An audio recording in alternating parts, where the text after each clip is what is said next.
Nathan adjusted his tie for the third time as he sat in the courthouse waiting area, the familiar scent of old wood and legal documents filling his nostrils. 3 years had passed since he'd last seen Elena, and despite everything that had happened between them, his hands still trembled slightly. The divorce papers had been filed months ago, but complications with property division had dragged them into this final hearing. He remembered the last time he'd been this nervous, their wedding day, when Elena had walked down the aisle in that flowing white dress, her dark hair cascading over her shoulders like silk. The memory stung now, a bitter reminder of how beautifully things had begun before they'd crashed and burned. The courtroom doors opened, and Nathan's breath caught in his throat. Elena appeared as stunning as ever despite the conservative navy blazer she wore, but it wasn't her beauty that made him freeze. It was the 2 small children walking beside her, their tiny hands gripping hers tightly. Twins, a boy and a girl, maybe 4 years old, with tousled brown hair and curious eyes that seemed to take in everything around them. Nathan assumed they belonged to someone else, perhaps Elena's sister, who might have brought them for moral support. Children weren't uncommon in family court. But then the little girl turned toward him, and Nathan's world tilted on its axis. Those eyes, deep amber, flecked with gold, identical to the ones that stared back at him in the mirror every morning. The boy looked over too, and Nathan saw his own smile reflected in the child's innocent expression, the same slightly crooked grin that had charmed Elena all those years ago. "Mama, who's that nice man?" the little girl whispered, loud enough for Nathan to hear. Elena's face went pale. She glanced at Nathan, then quickly away, her jaw tightening in that familiar way it did when she was trying to maintain control. Just someone we used to know, Mia. Come sit down." Nathan's legs felt like jelly as he watched Elena guide the children, his children, to seats across the aisle. The boy, who must be Alex, kept stealing glances at him with undisguised curiosity, while little Mia swung her feet from the bench, occasionally waving shyly in his direction. His mind raced back to their last fight, 3 years ago. The screaming match that had ended with Elena throwing her wedding ring at him before storming out. She'd been emotional, unpredictable in those final weeks, but he'd attributed it to the stress of their failing marriage. Could she have been pregnant? The timeline fit. The children's ages, Elena's strange behavior during those last months, her sudden disappearance after their separation. She'd moved across the state, changed her phone number, refused all contact. He'd thought it was just pride, the need for a clean break. "Mr. Hayes?" The bailiff's voice cut through his thoughts. "Judge Morrison is ready for you." As Nathan stood, on unsteady legs, he caught Elena's eye one final time. The guilt written across her face told him everything he needed to know. These weren't just any children. They were his children, his twins. And for 4 years, he'd been completely oblivious to their existence. The courtroom suddenly felt suffocating as the weight of Elena's deception settled over him like a heavy blanket. This wasn't just about dividing assets anymore. This was about the family he never knew he had. The judge called for a 30-minute recess almost immediately. Nathan suspected Elena's lawyer had requested it. One look at her client's ashen face would have been enough to signal trouble. As families filed out of the courtroom, Nathan cornered Elena in the hallway, his heart hammering against his ribs. "Elena," his voice was barely controlled. "We need to talk. Now." She looked around nervously, the twins clinging to her skirt. "Mia, Alex, go sit on that bench over there and color in your books. Mama needs to talk to this man for a minute." The children obeyed, but Alex kept glancing back with those familiar amber eyes that were definitely Nathan's. Once they were out of earshot, Elena crossed her arms defensively.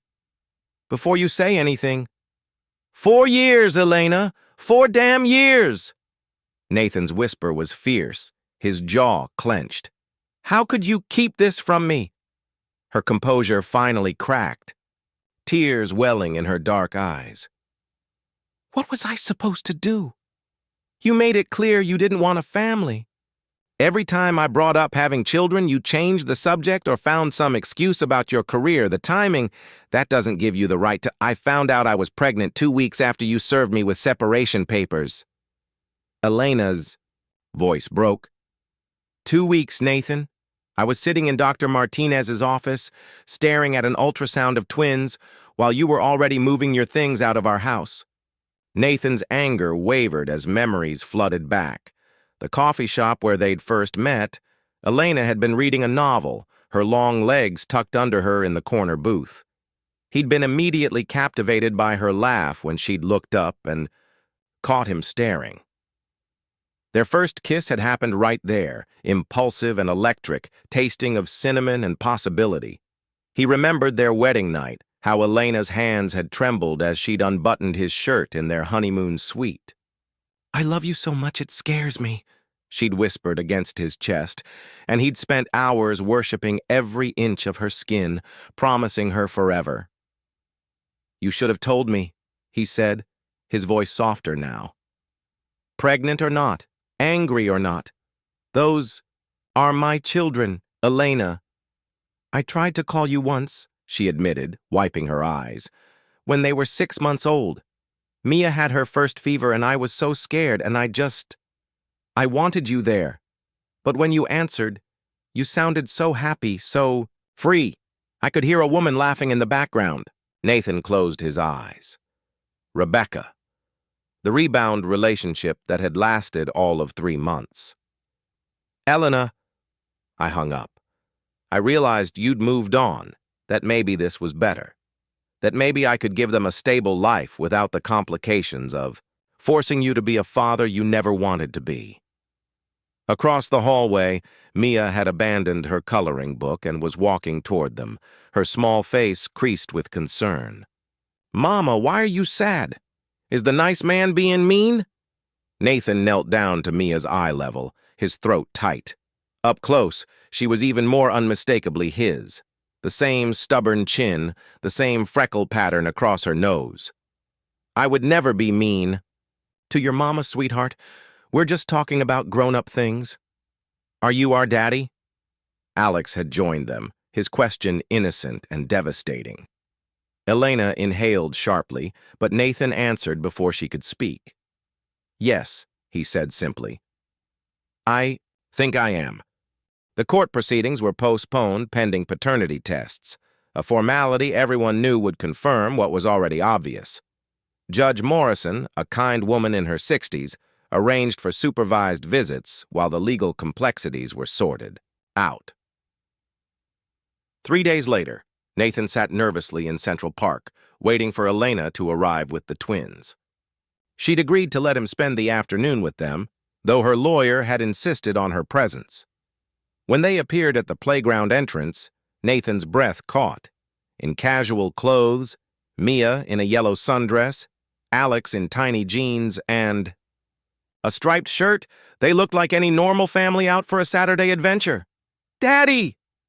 Mia ran toward him before Elena could stop her, throwing herself into his arms with complete trust. Nathan's eyes burned as he caught her, this tiny person who shared his DNA calling him by the name he'd never thought he'd hear. Alex was more cautious, hanging back by Elena's side, but when Nathan produced the baseball glove he'd brought, the boy's face lit up. You want to play catch? Mama says, I'm not very good, Alex admitted shyly. Well, lucky for you, I'm an excellent teacher. Nathan grinned, and there was his own smile again, reflected in his son's face. Elena settled on a nearby bench, watching with a mixture of anxiety and something else. Something that made Nathan's pulse quicken despite their complicated situation. She'd always been beautiful, but there was something different about her now. Motherhood had softened her edges without diminishing her strength. As the afternoon wore on, Nathan found himself marveling at his children's personalities. Mia was fearless, climbing to the top of the jungle gym and declaring herself the queen of the castle. Alex was thoughtful, asking endless questions about everything from why grass was green to whether Daddy had always been tall. Daddy, look what I drawed you. Mia thrust a crayon drawing at him, stick figures holding hands under a rainbow. That's you and me and Alex and Mama. We're a family now. Nathan's throat tightened as he studied the artwork. In the corner, she'd written, I love Daddy, in wobbly letters. This is the most beautiful picture I've ever seen, Princess. Can I keep it? When Alex grew tired, he naturally gravitated toward Nathan, climbing into his lap on the bench. Within minutes, the little boy was fast asleep, his head heavy against Nathan's chest. Nathan looked up to find Elena watching them, tears streaming silently down her cheeks. He never does that with strangers, she whispered. He's usually so shy. Maybe he knows, Nathan said softly, stroking Alex's hair. Maybe kids just sense these things. Elena moved closer on the bench, close enough that Nathan could smell her familiar perfume. Nathan, I'm sorry. I know I should have. We'll figure it out, he interrupted. All of it. The legal stuff, custody, everything. But right now, let's just be here with them.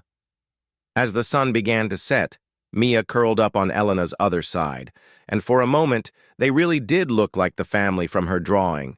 Imperfect, complicated, but somehow complete. 2 weeks later, the paternity results confirmed what everyone already knew. Nathan was officially the father, and custody arrangements needed to be discussed. Elena had agreed to meet him for dinner at a quiet Italian restaurant downtown, neutral ground where they could talk without the children's eager ears listening. She arrived 5 minutes late, wearing a black dress that hugged her curves in ways that made Nathan remember exactly why he'd fallen for her so completely. Her hair was loose around her shoulders, the way he'd always loved it. And when she smiled nervously at him, his resolve to keep things strictly business wavered. You look beautiful, he said, standing to pull out her chair. Thank you. Elena's cheeks flushed slightly. You look good too. Fatherhood suits you. They ordered wine and attempted to discuss schedules and custody arrangements, but the conversation kept drifting to safer, more intimate territory. Elena told him about Mia's first steps, Alex's obsession with dinosaurs, the way they both talked in their sleep, just like Nathan used to do. I missed so much, Nathan said, his voice thick with regret. I know, and I'm sorry for that. I thought I was protecting them, but maybe I was just protecting myself. Elena's fingers played with her wine glass. You left me, Nathan. You filed for separation and moved out. And I was so hurt, so angry. I left because we were destroying each other, Nathan said quietly. Every conversation ended in a fight. We wanted different things. Did we? Or did we just stop talking about what we really wanted? Elena's eyes met his across the table. Because what I wanted was you, a family with you. I was afraid to push too hard because I was terrified you'd leave anyway. The admission hung between them, heavy with years of misunderstanding. Nathan reached across the table, covering her hand with his. I never stopped loving you, Elena. Even when I hated you, even when I thought I'd moved on. It was always you. Nathan. Her voice was barely a whisper. Come home with me tonight, he said impulsively. Just to talk. The kids are with your sister, right? Elena hesitated for a long moment, then nodded. Just to talk. But they both knew it wouldn't be just talking. Back at Nathan's apartment, they sat on his couch with coffee neither of them touched, the space between them charged. With electricity, when Elena shivered, Nathan moved closer, wrapping his arm around her shoulders. The gesture was innocent enough, but when she turned to look at him, her lips parted slightly, and all his good intentions evaporated. The kiss was inevitable, soft, At first, then deeper as years of longing and regret poured out between them. Elena's hands fisted in his shirt, pulling him closer, and Nathan groaned against her mouth as familiar desire coursed through him. "Are you sure?" He whispered against her neck, breathing in the scent of her skin. "I've never been more sure of anything," she breathed. He carried her to his bedroom, laying her gently on the bed they'd once shared as husband and wife. In the dim lamplight, he worshipped her body like a prayer, relearning every curve and hollow, every sound she made when he touched her just right. Elena's hands mapped the familiar territory of his chest, his shoulders, whispering his name like an incantation.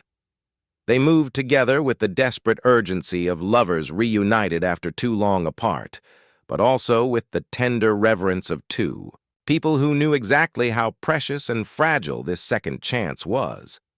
Afterward, Elena lay in his arms, her head on his chest, listening to his heartbeat. "What happens now?" she asked quietly.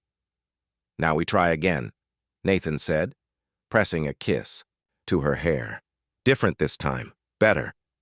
6 months later, Nathan stood in the doorway of what was now their shared home, watching Elena help the twins with their Halloween costumes. Mia had insisted on being a princess dinosaur, a combination that somehow made perfect sense to her. 4-year-old logic, while Alex was dressed as a superhero with a cape that dragged behind him wherever he went. The custody battle had been resolved amicably once Elena and Nathan had presented the judge with their plan to reconcile. It hadn't been easy.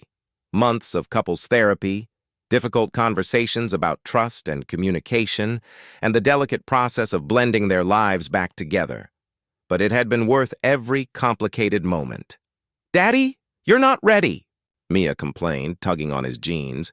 "We need to go trick-or-treating." "Give me 5 minutes, princess," Nathan laughed, scooping her up and spinning her around until she giggled. "I need to put on my costume." "What are you going as?" Alex asked, adjusting his mask. "A very lucky man," Nathan said, winking at Elena, over the children's heads. Later, after the kids had been tucked into their beds with bags of candy hidden on high shelves, Nathan and Elena sat on their front porch, sharing a bottle of wine and watching the last of the trick-or-treaters make their rounds. "I keep thinking I'm going to wake up," Elena said quietly, curled against Nathan's side. "That this is all too good to be true." "It's real," Nathan assured her, tilting her chin up to meet his eyes. "We're real. This family we've built. It's messy and complicated and absolutely perfect. I love you," Elena whispered, the words carrying the weight of all their years apart and all their hopes for the future. "I love you too," Nathan replied, sealing the promise with a kiss. From inside the house, they heard Alex calling out in his sleep. Something about dinosaurs and superheroes saving the day. Mia's giggle echoed from the next room, and Nathan smiled against Elena's lips. They'd found their way back to each other, back to the family they were always meant to be.